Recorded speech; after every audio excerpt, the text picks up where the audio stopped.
This is Join Us in France, episode 338.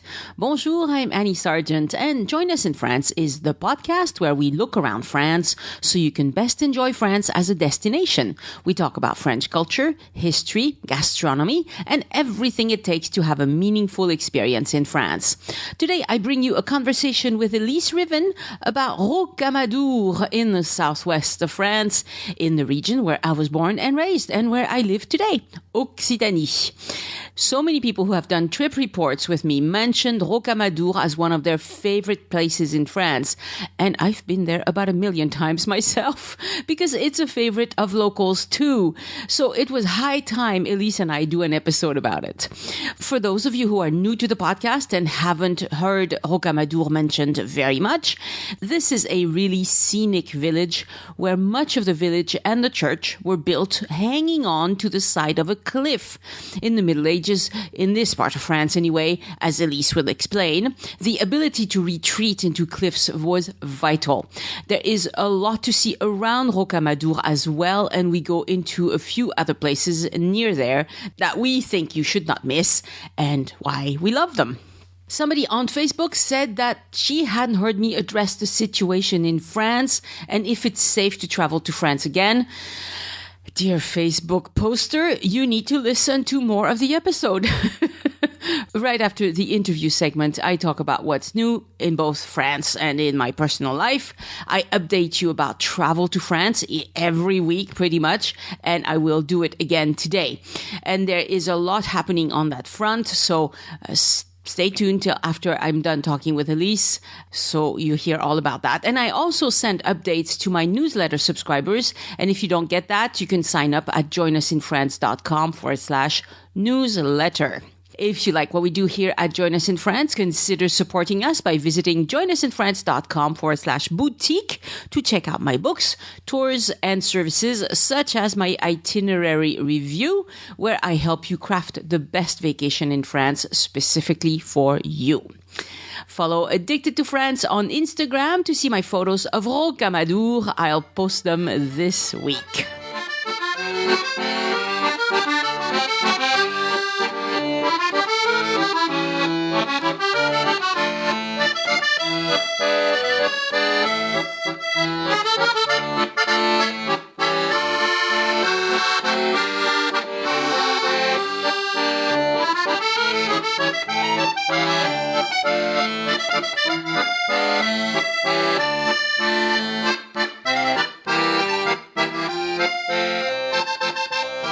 Bonjour Elyse. Bonjour Annie. Let's talk about Rocamadour, shall we? Oh, it sounds like this is a place you are very excited to talk about. Yes, I have been there so many times, many times, because it was one of my mother's favorite places to visit when I was a kid. We would typically go to Rocamadour, which it's a little bit of a drive from here. It's maybe 3 hours. They say it's about 2 hours, 20 minutes, 2 hours and a half. Well, but when I was a kid, we didn't have freeways. But because at that time you didn't have the freeways, and it is 170 kilometers away, but it's not all on big wide roads. Right. So we'd go to Rocamadour, we'd go to Padirac, le Gouffre de Padirac, which she loved. I have so many photos in there. Which is an underground river. Yes, and we often went to la Forêt des Singes as well, which is great for kids. But we'll tell you about that after Elyse is done telling us about the history of the place. All of that is in the northernmost part of the department of the Lot, which happens to be, for reasons that are partly what it looks like and partly just sentimental in relation to my own history with France, one of my most favorite parts of France. It's beautiful, It's beautiful there. It's just absolutely gorgeous, and it's relatively underdeveloped. Yeah.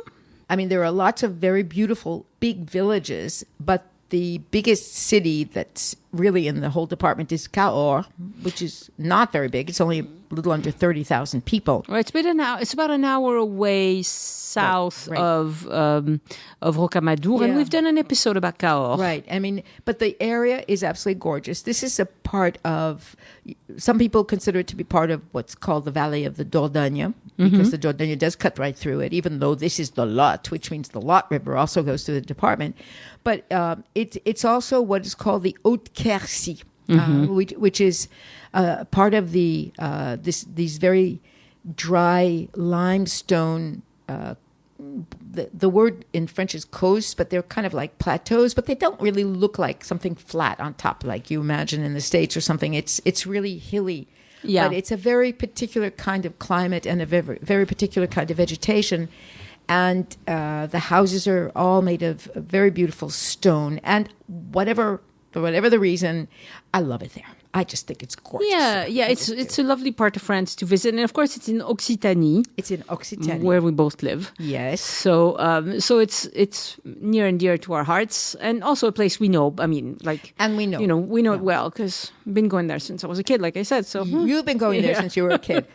I haven't been going there since I was a kid, but it would have been nice if I could be going there since I was a kid. I mean, it's absolutely gorgeous, and it is a place.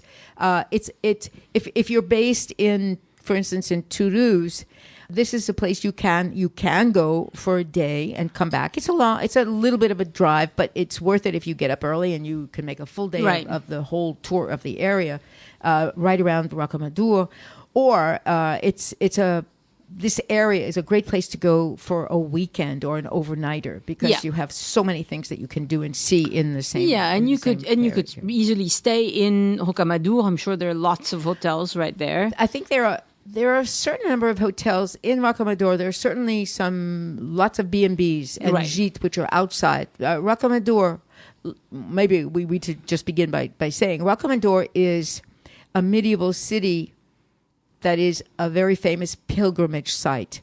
And one of the specificity of it is that it is built into and on a cliff. Right. And it is on the rock. On the rock. In fact, Rocamadour, yes, rock your way around the door, right? It actually there's some speculation. There are two theories of the name because the name exists for a very, very long time. The village and the sanctuaries there have been talked about for well over 1,000 years.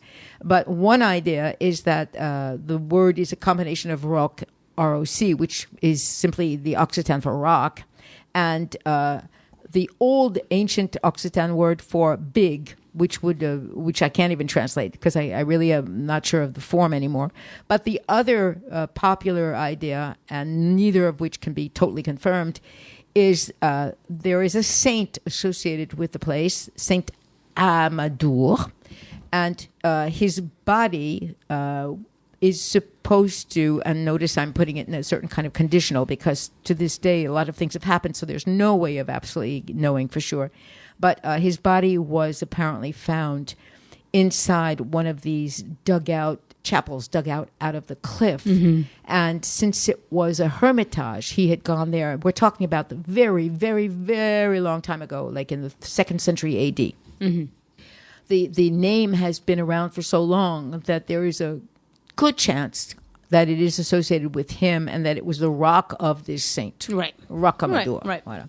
But it is a rock. Let's put it that way. It's a rock. Yes, and like most of these villages, it's important to see it from a distance. Yes. And not just it's great to drive as close as you can, and then they'll have parking areas for visitors, and then you start hoofing it. Yes. When it's very lovely, but you should also drive around and see it from a distance. Yes, you should. You absolutely, you must.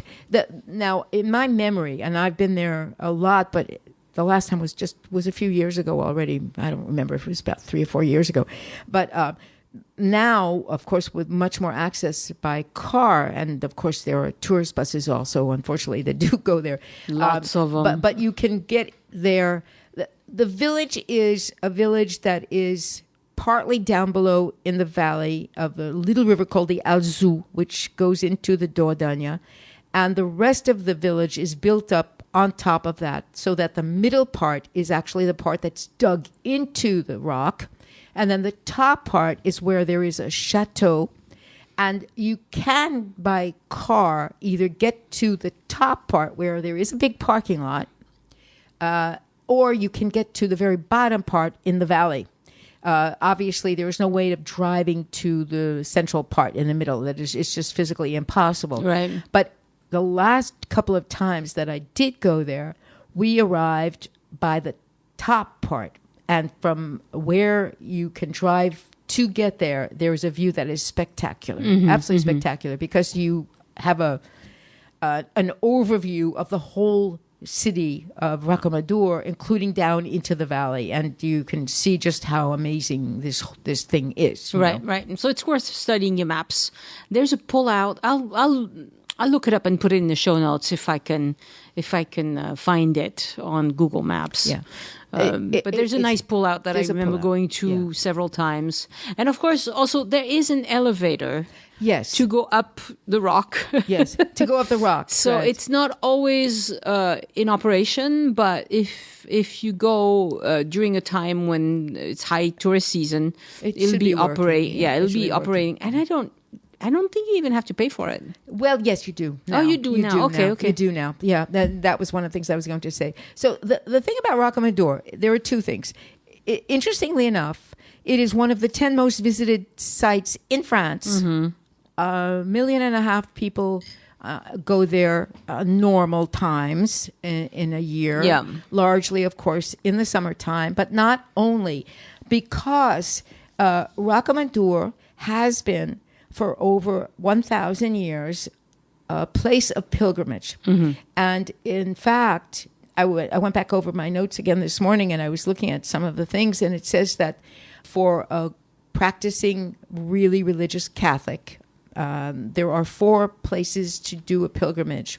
You go to Rome, you go to Jerusalem, you go to Compostelle, and you go to Rocamadour. Really? Yep. That's how important it was. Well, that's possible. That's why my mother liked to go so much. Because she was a believer. Yeah.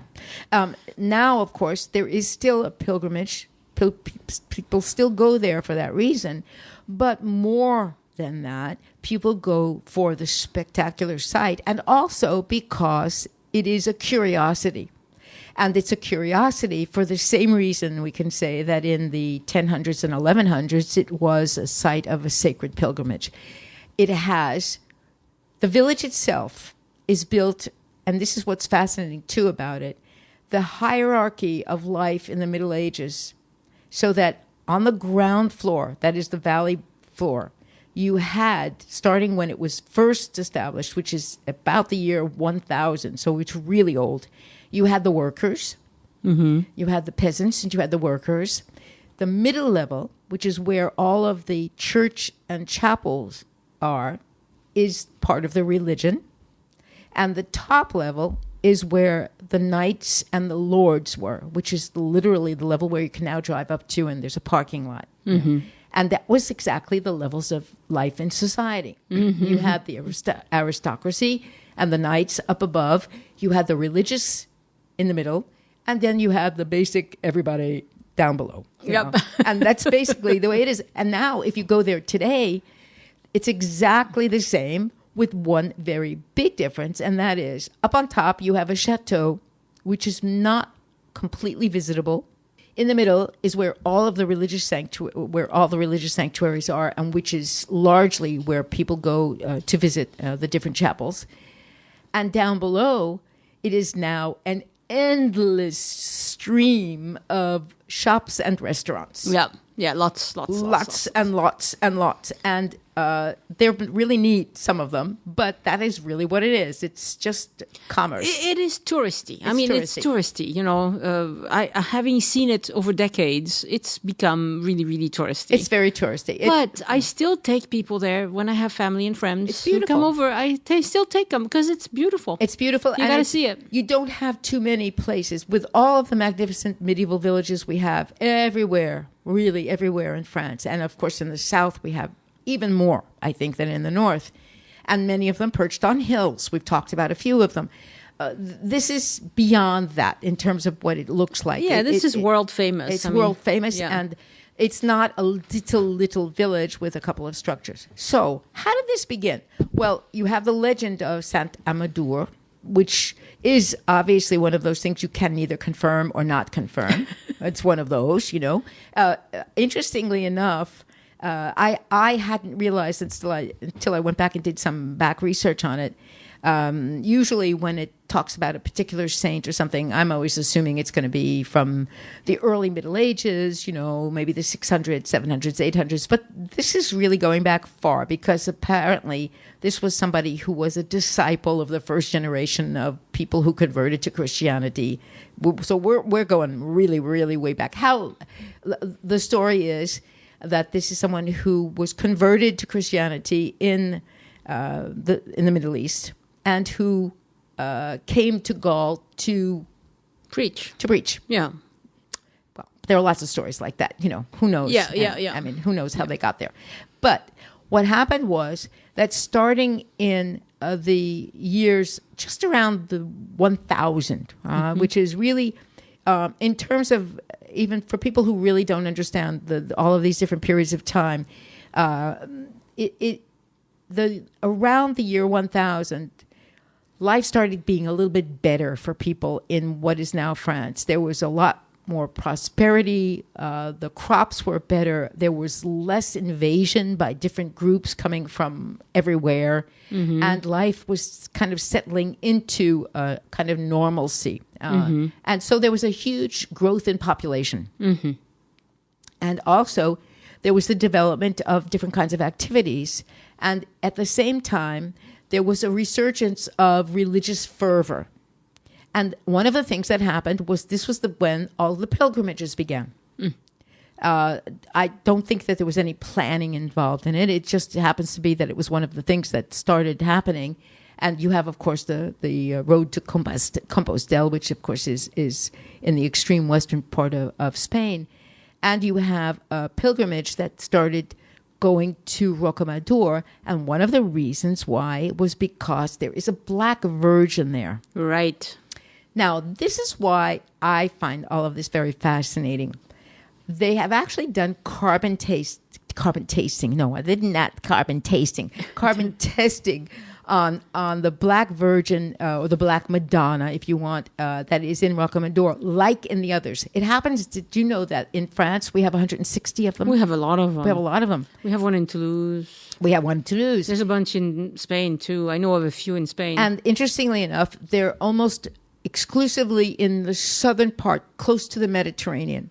And nobody really knows why, because obviously some of them can be carbon dated. And it happens that the statue that is in Rocamadour is carbon dated to the 12th century. It's a piece of walnut wood. And walnut is a very beautiful, very hard wood. Whether it's been added to or not, it's very difficult to know. But it is one solid piece of wood that makes the statue of the figure of Mary. And then there's another small carved figure of the baby. And the baby was attached to the mother with wooden nails, which is the technique they used in the Middle Ages, know. And it's covered with little pieces of silver. So what is exposed is the face and the hands and the feet. Mm-hmm. And the thing about these black Madonnas, because apparently there were also other black women figures that were not necessarily the Madonna. It's hard to tell them apart. Is that they all relate back to a fetish of fertility goddesses. And starting in the time of the pilgrimages, people would go and pray to this statue. Women would go to pray for fertility so that they could have more children. I'm not sure if that was such a great idea, but that's what they wanted. And other people, including kings and queens, would go and pray to be healed of some kind of disease. Mm-hmm. Henry II of England, the husband of Eleanor Aquitaine, went and gave money to the sanctuary there because he was cured of some disease. And according to him, it was thanks to her. Right. To the Virgin of Rocamadour. To the Virgin of Rocamadour. And so nobody really knows why they are black. That is, some people think it's simply that the wood darkens with the soot of the candles over a very, very long time. Well, and the wood is dark. And the wood is dark to begin with. White people's skin. I mean, right. Yeah. But it is not a reference to a black person. That's what makes this so interesting, you see. It's not as though it's a representation of a person who is of color. It's the fact that these statues have darkened and become black that somehow gives them a special extra magical power. Nobody knows why. Okay. Nobody knows why. There is really no historical explanation for why these particular statues became so important. Mm-hmm. Well, and people of the Middle East are fairly dark, most of them. And not dark like that. This is black. Not like that. This is black, like black paint, black. Yeah. The statue that's a black virgin in Toulouse in the Church of the Dorade, she's been redone. I mean, she's a copy because the original statue no longer exists. But she is painted black. The one in Rocamadour is not painted. Right. It's the wood It's the wood. It's the has color actually of the wood. gotten to be black. In any case, thanks to her and thanks to the body of this saint, Saint Amador, whose body was found in a niche carved out in the cliff, and who apparently was not decomposed, which is already a sign of somebody being a saint, especially in those days. People started going to this place because they considered that it had magical power. Yeah. Now, magical, of course, is the incorrect word if you're talking about something connected to the church, but that's the word I'm using. They considered that it had special powers, that it had healing miracles. powers. Miracles. Yeah, miracles. And that is the word, right? Yeah. Miracles started happening. And because miracles started happening, people started going. Yeah. In 2013, they had a jubilee for the 1,000th anniversary of the pilgrimage to Rocamadour. Right. Right. Imagine. And every single year, there are many people who still go there. There are 7 chapels. The chapel that has the black Madonna is called the Chapel of Notre Dame, which makes sense. There are 6 other chapels. All of them are half carved into the rock of the cliff. There is a basilica, which is a bigger church. There is an abbey, because there were monks who actually were there to take care of the relics and to make sure that people observed the sanctity of the place. In the old days, something that you really won't see anymore, I don't think, to get to the sanctuary where the Virgin Mary is, you had to go up the 216 steps on your knees. Mm-hmm. Right. This was big. Yeah. They did that a lot, yeah. They still do this in some places in southern Italy. Yeah. And they may do this in a couple of places in Spain. Oh, there are pilgrims who will do that today, I'm sure. There are some people who will do that. If you don't want to go up the 216 steps, not even on your knees, but on your feet, you take the elevator. Yeah. Take the elevator. And you can take the elevator. The elevator goes all 3 levels. Yeah. So you can start on the top and go down to the middle level and then down to the bottom. You can start at the bottom, go to the middle level, go up to the top. It's obviously meant to be used by everybody. You can also, interestingly enough, the village, the part that's basically village, is still the very old medieval village with very narrow little streets. Yeah. And you can actually zig and zag your way up from the bottom to the middle level. Yeah, which I've done. Which you can do. You can't do that from the level with the chapels to the top because there is no way of going up that way. Right. You would have to be It's cliff. You'd have to be a rock climber. It's to go all the way up to the top. But what's fascinating? But I think there are a lot of people who stop on the mid-level. They don't even... Of course. Yeah, lots of people don't even know that they can go any further. No, and honestly, the reality is, except for the point of view up on top, the middle level and the bottom level those are the two parts that are the most interesting. Yeah, they really are. Yeah, the chateau on top. I mean, it's fine. It's fine, but it's what you see when you go to the middle level with the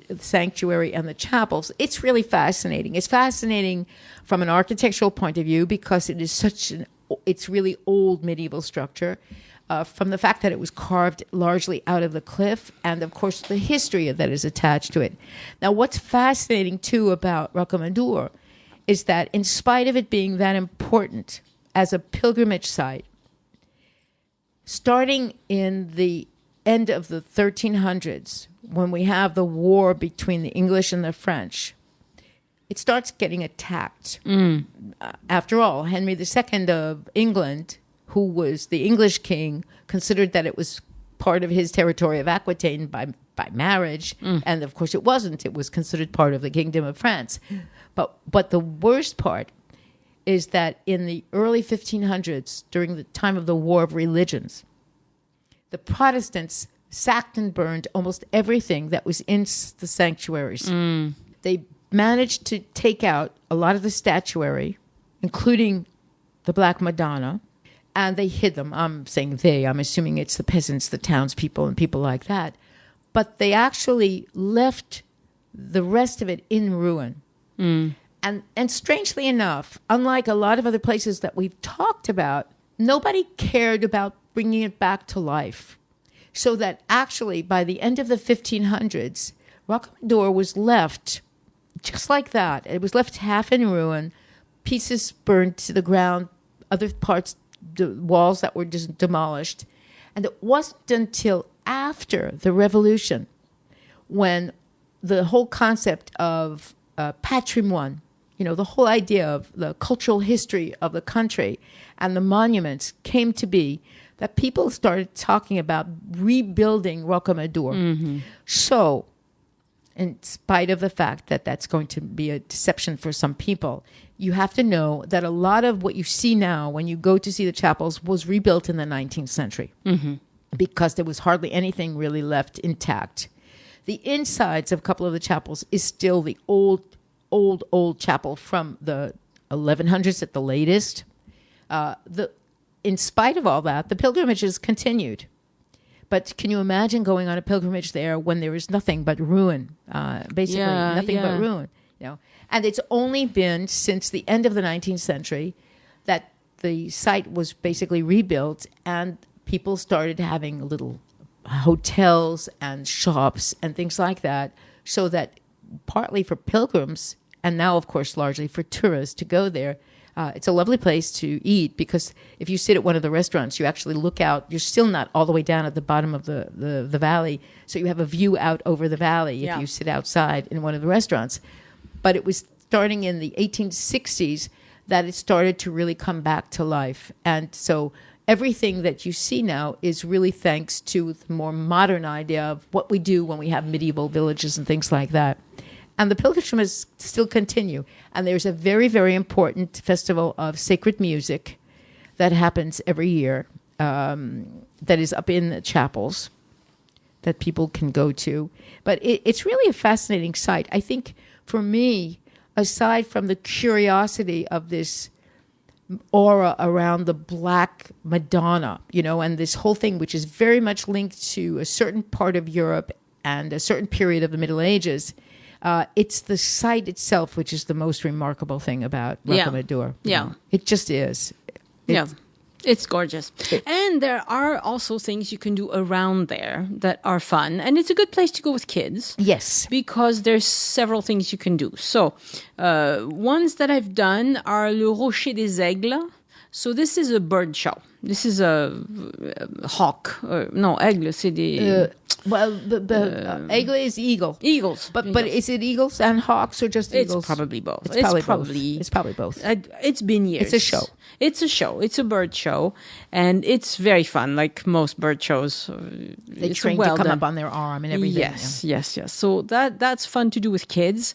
La Forêt des Singes is very fun to do with kids. So these are... I don't know what kind of monkeys they are. Macaques, maybe? Are there different kinds? I've never been No, there. it's a colony. It's a very old colony of monkeys. Of one kind. Of one kind of monkeys that has been in France forever. Oh, interesting. And so they are mostly tamed. They're used to people, obviously, but they give you a bag of popcorn when you enter to give the monkeys. Oh, to interact with the monkeys. So you can feed them, right? A little bit, but do not bring in other foods because they get aggressive. Yes, my sister was attacked by really? a monkey. Yeah, because she had other things that she brought because they're smart. Yeah, they're smart. They can smell very well. And she was not a happy camper being attacked by a monkey. So don't bring in anything else. just give them what they give you at the door. There's now a thing called Parc Durantal, which I have not been to. So now, all of these are within... I mean, you have to drive to them, but it's like within a kilometer or two of Rocamadour proper, of the rock, okay? Parc Durantal is an equestrian show. So it's a dress-up equestrian show with jousts and fights and medieval things. I have not been to that. I don't know how old that is, honestly, because I would have been totally up our alley when I was younger, but we never went. So I bet it's not that old. There's another thing called Grama, not very far. Grandma is wonderful. Okay. And it has a parc animalier, so an animal, almost like a zoo. But it's, they have bears, wolves, lynxes. And you can actually, if you go in the morning, you can sign up for this and you go with your kids and you accompany their caretaker to feed and see the caretaker doing their job. You can go with the caretaker. And Grandma is a place that has lots of places to stay. Okay. And eat. It's a big, I mean, I would call it a small town. It's not really a village anymore, but it's not a big city or anything like that. But the two that are not too far from Rocamadour are Grama, which is to the east, and Gourdon, which is to the west. Yeah. And both of them are very large villages or small towns. Right, small French towns. Right. Yeah. And they both have lots of places that you can sleep and eat and things like that. And they probably would have places that are not quite as expensive as Rocamadour to probably. stay. Yeah, right. it'd probably be cheaper and more French people. And Gourdon is a place that's famous for its outdoor food market. So I think it's a Saturday. I've had the misfortune, unfortunately, of trying to get somewhere else, going through Gourdon when the day of the market. It's a market is wonderful when that's what you want to do. Yeah. It's not wonderful when it's the day you want to get through the town as quickly as possible. Yeah. So the Parc Animalier is about 20 minutes away. Grama is about 20 minutes away from Hokamadu. And also 20 minutes away is Padirac. Le Gouffre de Padirac. Okay, this is a must-see because it's like a cave, but you visit it in a boat. It's an underground river. Yes. And I've never been, and I'm ashamed to admit. I have been there so many times. So I have pictures of me. Because at the end, it's like Disneyland. They take your photo. Standing up in the boat with So I have photos of me as a kid, in my 20s, in my 30s, in my 40s, because I've been so many times. Love it. I don't remember how expensive it is. Now, some of this, I don't know if it's fully accessible for people who have mobility issues, but some of it you do there's elevators. Yeah. I remember taking some steps, but it's not like something that will be difficult to do physically. Maybe, I'm not sure exactly, but like in Rocamadour, which means you can, if you arrive, for instance, at the top, you can take the elevator to the part that has the chapels. You can also take the elevator down to the big main street that's a bit cobblestoney, but it's basically one long horizontal street that has all of the restaurants and the shops. It's not the easiest thing, but I think if you have problems with mobility, you can still do it. Yeah. So Padirac, absolutely must see. It's gorgeous in there. It's fun. It's a fun visit. I thought I remembered, and you can tell me if it's true or not. I thought I remember reading that you take an elevator down. Or do you to the bottom? Yes, you do, yeah. So what I don't remember, when you first, so the ticket lines can be very long. So I would recommend that buy you in advance. buy in advance, buy online, buy in advance, okay? Especially in the summer, because there's been times when we've been and we would have had to wait till the very end of the day. Oh, that long. Okay. Right. Sometimes you can't get in. Okay. It's really popular. So I remember at first when you start, you take steps, but then you get in an elevator. Now, I don't know if these first 20 or 30 or 40 steps, they probably also have another elevator for people with mobility issues. But check their website, okay? If that's important to you, check their website. But anyway, it's a delightful visit. It's gorgeous. It's like the Disneyland of caves. I don't know what to say. It's fun. It is famous. I mean, it's famous for being very, very deep. And for being a visitable underground river, basically. Right. I've been to another underground river in the Pyrenees. Yes, in the Ariège. And it's like, compared to Padirac, you're no good. No. Right. So yeah, this one is a particularly good one. There's another thing called Rocamadour Aventure, and that's an acrobranche type thing. So acrobranche is it's for kids. They get to monkey around the branches. They put on a harness and they get to walk on a rope, and of course they're tied. Right. They're tied, but you have to be pretty athletic and quite fearless. So this sounds like what they call a tyrolian. Yes, kind of like that. Yes, it's that. It will have that kind of thing. Yeah. So, but this is for kids who are kind of daredevils, and most humans under 20 would enjoy it.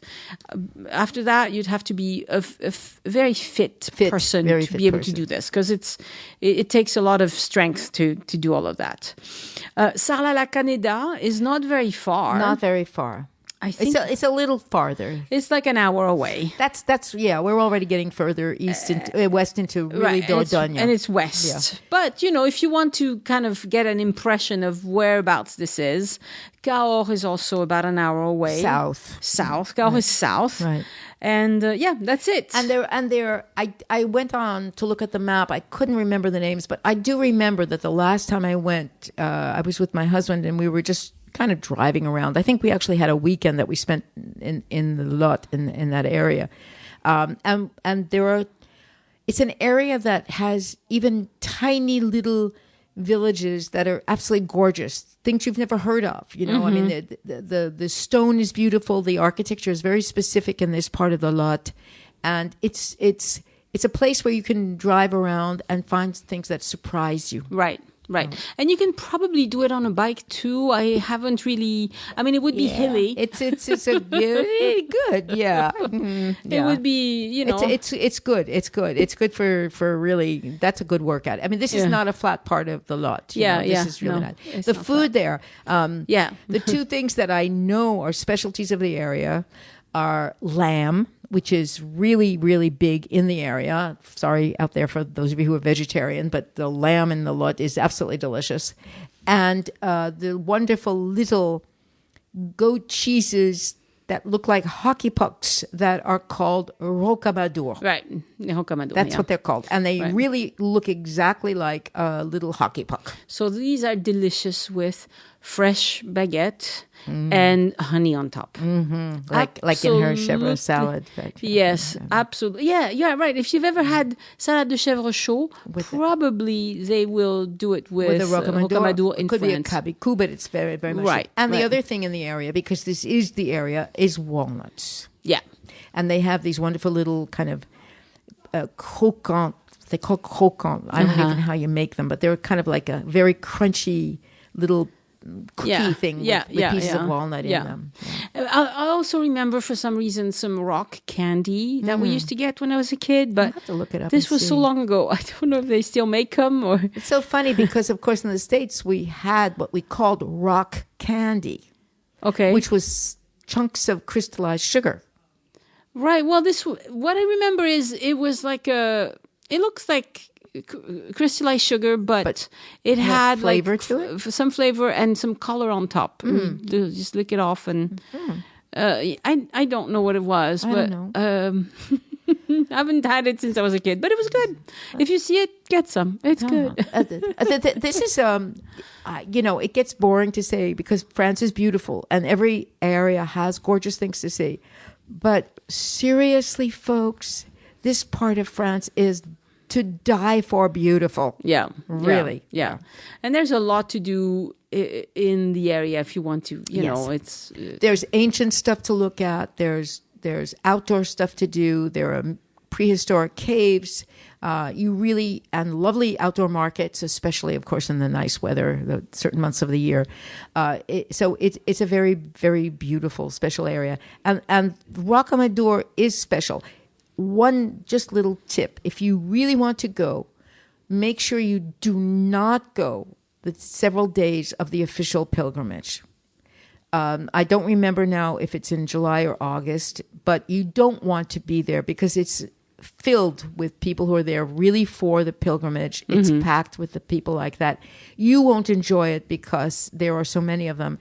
And it really takes on a certain atmosphere that's very, very specific. It's a pilgrimage. It's a pilgrimage. So it's not the same as normal It's very visitors. serious for the people who do it. Yeah. After all these years, Right.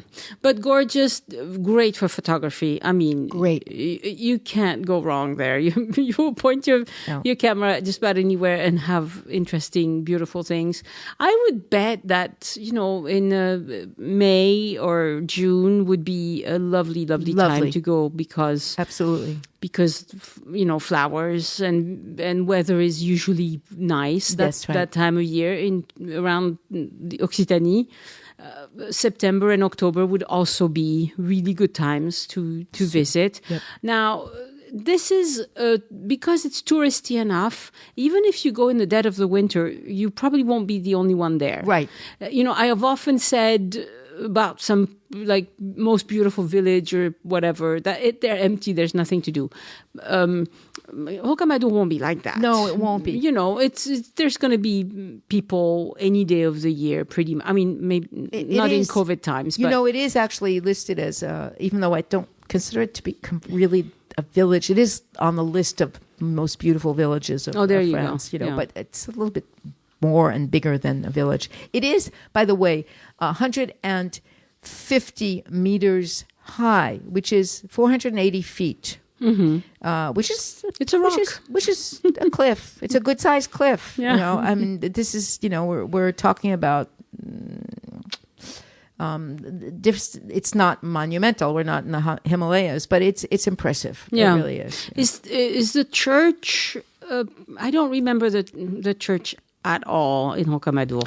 I must have gone in there. The two that I really remember are the Chapel of Notre Dame, where you have the black statue, and the Basilica, which is basically a larger. It's where people go especially during the pilgrimage. It holds a lot more people. It's not massive. It's not like a huge cathedral, but it is a basilica, which means it's a big sized church, and it is half carved out of the rock. But it's the one that has this, you know that it's the newest one because they did so much work to restore the outside. But the Black Madonna is not in the Basilica. No, the Black Madonna is in the Chapel of Notre Dame. Okay. And it's very easy to find because each of the chapels, there are 7, has a little plaque on the outside that gives the name of the chapel. Yeah. And the one that you see the most people going in and out of is the Chapel of Notre Dame. Sure. So you know that. And it is do you know what ex-votos are, Annie? Yes. Okay. So Notre Dame, because... You should explain for listeners who might not know. Because she is considered to be a statue that does miracles, the chapel is filled with ex-votos, and I don't know why it's called that. I really don't know my Latin that well. But what those are objects that are left in thanks for some kind of miracle, which could simply be saving somebody's life when they were sick, from dying. And they are placed on the ceiling, and they are placed on the walls, and they are of various different shapes and sizes. And strangely enough, and I find this is kind of strange. Where Rocamadour is and where we are talking about is dead right in the middle of France. Mm-hmm. But one of the things that you see the most in terms of ex-votos there are little Boats. images of boats. Boats, yes. Because a lot of sailors go there because they believe that she has helped save them in the storm or things like that. Yeah. And why it started to be sailors, I really, really don't know. It's common. It's just I mean, if you go to the Basilica in Marseille, for example, that's almost all that it is. But there, she's overlooking the sea. Right. I mean, there it makes sense. She's really overlooking the sea. What? It's like, really? I don't think it was on the river that they're talking about I here. suppose if I was at sea and things were really rough and I was really worried, I might pray to the Black Madonna. I might. Who knows? You might. You might even do it. I might. You never even know. me. You never know. You never know. But in any event, it is the chapel is filled with these ex votos, and believe it or not, people still do bring them in. Of course. I would bet, as they do in other places where they don't tell you about it, that over the centuries they have recycled a lot of these. Of course. They take them out, so the new ones can come in.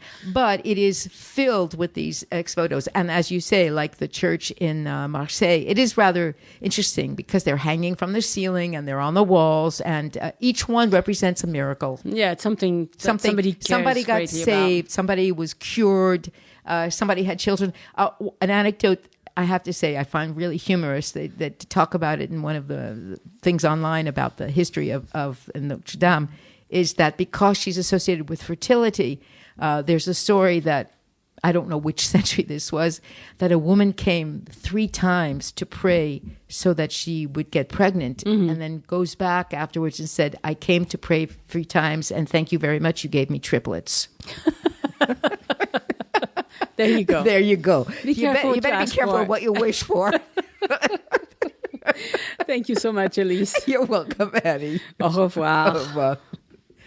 Again, I want to thank my patrons for supporting the show and giving back. Patrons get several exclusive rewards for doing so. You can see them at patreon.com/join us. Patreon, join us, no spaces or dashes.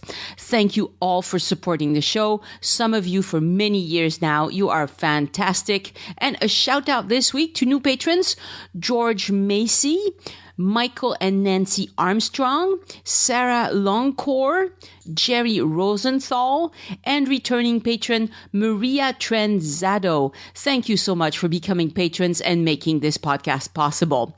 Hey, Elyse, what do you have planned for your Patreon?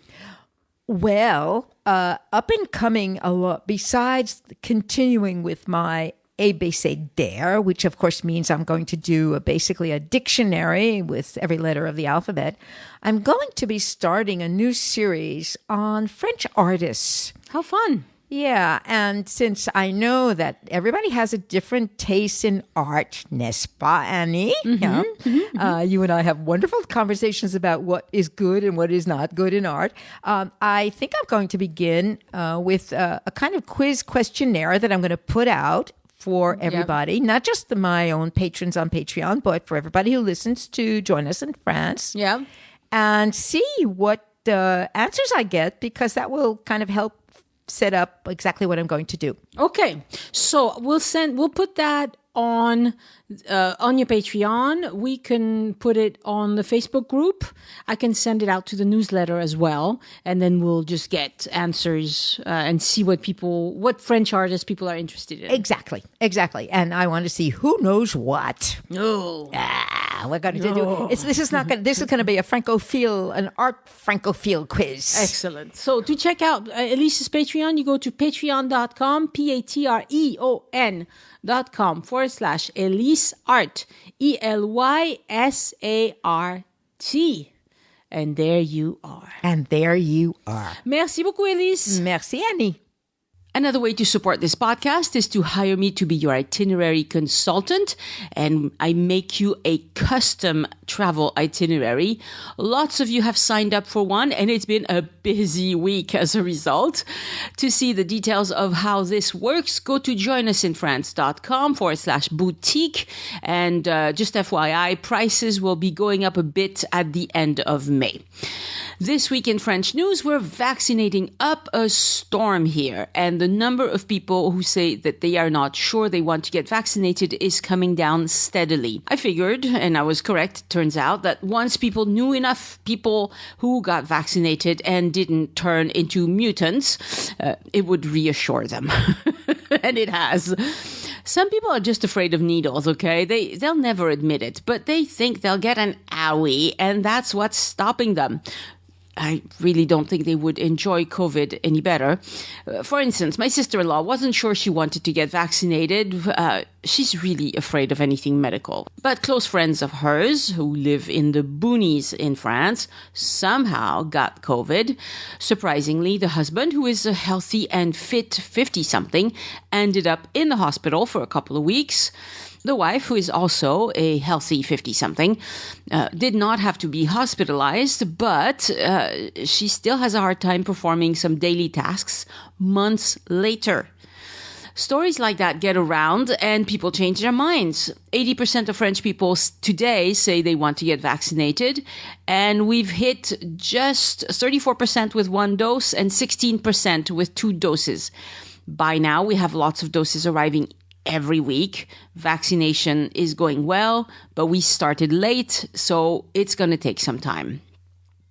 Cafes, restaurants, stores, and museums reopened this week. Everybody rushed to all the terraces, and some cities were mobbed. In a few places, things got out of control, but in most places, everybody was happy and respectful, and it went fine. We still have plenty of restrictions, but they are going away in phases. By the time foreign visitors are allowed back into France for leisure, most things will be open, but that's as long as the number of infections continues to go down as they have been. If there's a big spike and hospitals get overwhelmed again, some things will have to shut down again. That doesn't seem likely, but, pandemics have their own ideas. I know a lot of you are wondering when you can come back to France. Well, you can come back starting on June 9th, 2021. Will it be exactly like before? No. For one thing, masks are still mandatory everywhere, even walking down the street. Now, in my village, I hardly ever wear a mask because there are so few people that we don't have to share a sidewalk. But that's a village. In Paris or in any cities, you'll be sharing sidewalks constantly, so masks will have to stay on.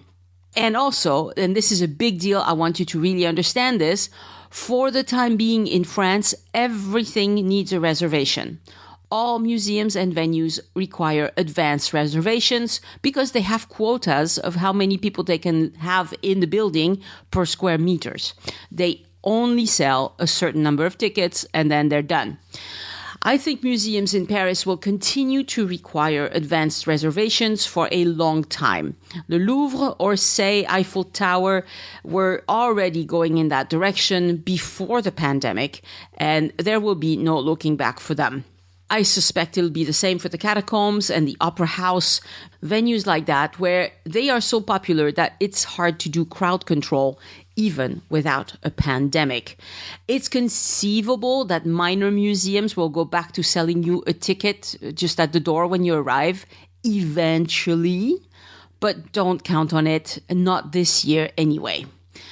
All the wonderful people who are so helpful and tell you that when in Paris, just walk around and wait for a butterfly to lead you to your next magical encounter are proven wrong again. They were always selling you fairy dust, and that was always stupid advice. But now, if you do that, you'll be looking at a lot of closed doors because nobody will let you into anything. So if you're going to be spending time in Paris, you need to know in advance what you're going to do on what day. You need to check every venue's opening and closing hours. You need to pick a time and get there when your ticket says to get there. But what's even worse is that right now in France, you have to reserve to sit at a cafe or eat at the terrace of a restaurant. Now, that's only temporary, I think. But right now, if you don't have a reservation, no joy. I always tell you, don't sweat the small stuff in France. You'll find a place to eat. Let your eyes and nose guide you. Well, that's not true right now, late May 2021. And for the more popular restaurants, it may never be true again. By the time you can come back to France on June 9th, restaurants and cafes will be open inside and out. But they may not be able to pack everyone in tight like they used to. Do you remember how tiny those restaurants are in Paris and how tightly packed people are in there? They might not be able to do that going forward. It's extremely likely, in my opinion, that there will be rules of how many people can be around the table, how close together the tables can be, and all of that. Right now, pandemic numbers are all heading in the right direction, so it looks like we're all going to be free to, open up, do whatever you want. But cool your jets. As soon as we get a spike, the first thing they will do is close indoor dining. And how could we not get a spike when only 45% to 50% of the population will have had one dose of the vaccine on June 9th? I would not be surprised if Paris and other large French cities don't get several more spikes.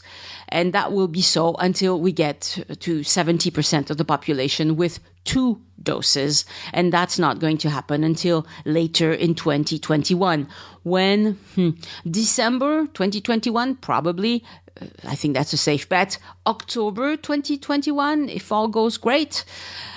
All European governments are playing this delicate dance between, we need to let people travel and enjoy life as we knew it before, but we must not let so many people get infected that our hospitals get out of control. We don't want what happened in India, sadly. They have great doctors in India, okay? But even great doctors can't save anyone when hospitals are out of everything. We've done one thing really well in France. Our elderly population is 90% vaccinated, and they are calling the rest of the people, the reluctant people, they're calling them at home every few weeks. They're telling their doctors to keep bringing this up, to try and convince them to let a doctor visit them, even in their homes, to give them the shot. So we've saved grandma and grandpa better than in other countries. But it's not the elderly population serving at restaurants and running travel services, is it? So if you want to enjoy France the way you used to, then don't come back until the spring of 2022. And if you come sooner, which I hope some of you do, because, it's fine, really, but be prepared, be organized, and have all your ducks in a row. Some people, as always, worry about stuff that doesn't really matter. Like, is it safe? Am I going to get sick and die? Will I be able to fly home? I wouldn't worry about those. Hospitals in France can handle COVID as well as any hospital in the US. Lockdowns are unlikely. Hard lockdowns are unlikely to happen again because now vaccines are getting around.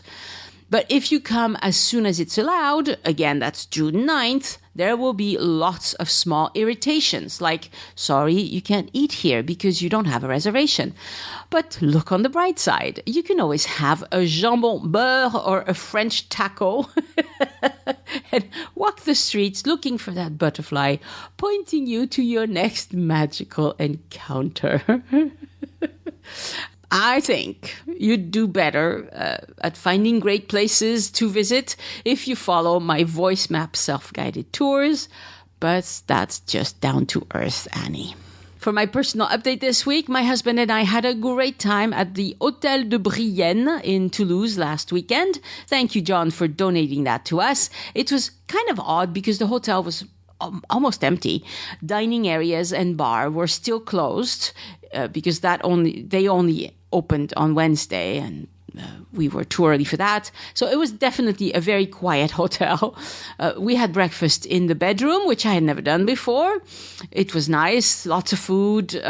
For us, what was outstanding is that hotel is set up to host people who come on a bicycle. And more hotels are doing this in France. And there's a special label for that you can look for when you book your hotel. They have a great bicycle room where you can lock up your bike, and they also provide tools if you need repairs. They had like 30 or 40 tools. They had the thing to where you can lift up the bike. This hotel is ideally situated if you're biking along the Canal du Midi, or like if you're going to the Mediterranean or the Canal Parallèle à la Garonne. So that's if you're going to Bordeaux. Brienne is the canal that joins both of these. We did a few hours of biking around the canals. It was very pleasant. It's made for that. It was very nice. But I mostly biked around Toulouse. I recorded lots of video for my patrons. But unfortunately, I didn't have time to edit the video yet because I've done so many custom itineraries.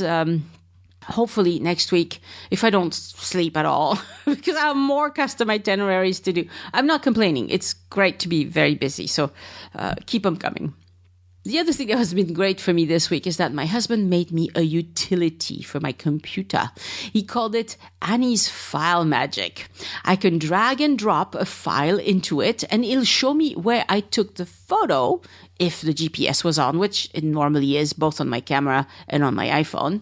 And if I drop several files into it, like, I can take 20 files, drop it into the utility, and then I get to rename them in bulk. Oh, such a time saver. Because, I use Lightroom to tag my photos, but my Lightroom library is so big that it crashes. And then I have to go find the backup and open the backup instead of blah, blah, blah. It takes forever. So now I can both tag my photos in Lightroom when it's working right and also rename them. That way, that way I'll find them again, right? Let's hope. I was all happy that I had planted all my vegetable garden last week, and then it rained most of the week. This May in June has been, at least in the Southwest, has been wetter than normal. And so all the slugs came out and ate my young zucchini plants and the young celery plant and the basil plant, but they didn't touch the tomato plants. So that was very nice of them, I guess. I guess I need to stop feeding the hedgehogs so they turn to eating the slugs. I will not use slug poison because I'm a softie, but I provide houses and food for hedgehogs year round, and so they should do the job. Yeah. So I'll have to go back to the nursery on my electric bike and hope next time the hedgehog keep an eye on my young plants and eat more slugs, really, is what I want. I'm so looking forward to my next trip to Paris with Elyse. We'll be going June 9th through the 13th and staying with Patricia, a great friend of the podcast who has been living in Paris for many years and loves museums and cultural venues. She knows Paris like the back of her hand. She's a hoot. I'll record some episodes with Patricia and Elyse in Paris. It'll be very fun. And yes, we're planning every day carefully and pre-booking everything, which Patricia has mostly done, because that's what you have to do in Paris right now. You just have to do that. Also, before I get out of here, I have to say what a wonderful job the Join Us in France closed group moderators are doing. The group has little drama. It is full of good information. Group members are planning trips to France now, asking great questions, getting great insights. Thank you so much, group members, for behaving so well, and moderators for keeping the group healthy. I still visit the Join Us in France closed group on Facebook at least once a day, and I post something or answer a question or two, but I'm hands-off most of the time. The Join Us in France travel podcast is written, hosted, and produced by Annie Sargent, and copyrights for this episode are on by Addicted to France. It is released under a Creative Commons Attribution, Non-Commercial, No Derivatives license. To relevant resources, and sharing the episode page is a good way to Tell other people that you enjoy the show. Introduce them to the podcast. Show them how to listen. We're on everything. All podcast apps. Apple Podcasts, Spotify, Amazon Music, Audible, Pandora. You can ask your smart speaker to play Join Us in France. And of course, you can also listen on the website at Join Us in France.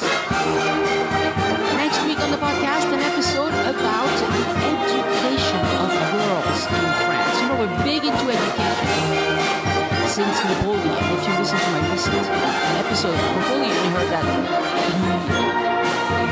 created the baccalaureate and he created a lot of high schools for boys.